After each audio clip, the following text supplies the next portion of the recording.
ఎన్నాళ్లకు నా కళ నిజం కాబోతుంది. కలిసి వచ్చే కాలానికి నడిచొచ్చే అల్లుళ్ళు అంటే ఇదే కాబోసు. కానీ ఇది అదో కాదో ఇప్పుడే తెచ్చుకోవాలి. ఎందుకంటే పెనం వేడిగా ఉన్నప్పుడే అట్టేసుకోవాలి కదా.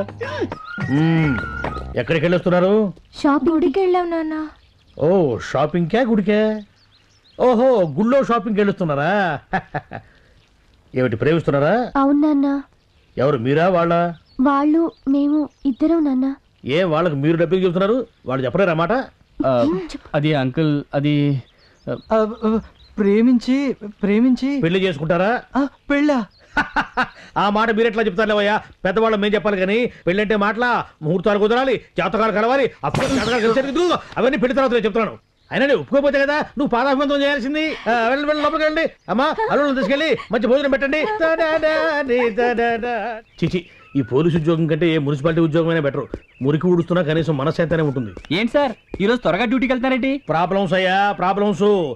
ఏ పిఎంకో సీఎంకో సెక్యూరిటీ ఉండమంటే అదొక పద్ధతి, ఏ మంత్రికో ఎమ్మెల్యేకో కాపలా ఉండమంటే అది కూడా ఒక పద్ధతి. ఆఫ్టర్ ఆల్ ఒక రౌడీ షీటరు జైలు నుంచి రిలీజ్ అవుతుంటే అవాంఛనీయ సంఘటనలు జరుగుతాయోనని కాపలాగా వెళ్ళమంటుంటే చిరాగ్గా ఇంకేమొస్తుందయ్యా? ఎవరంకలా రౌడీ షీటర్? ఉన్నాడులే ఒకటి నా ప్రాణానికి. 3 మర్డర్లు చేసి 30 రోజులు కూడా కాకుండానే జైలు నుంచి బయటకు వెయిట్ చేస్తున్నాడు. జీడిమెట్ల జీవి అని ఒక చెడ్డాలపు జీవి.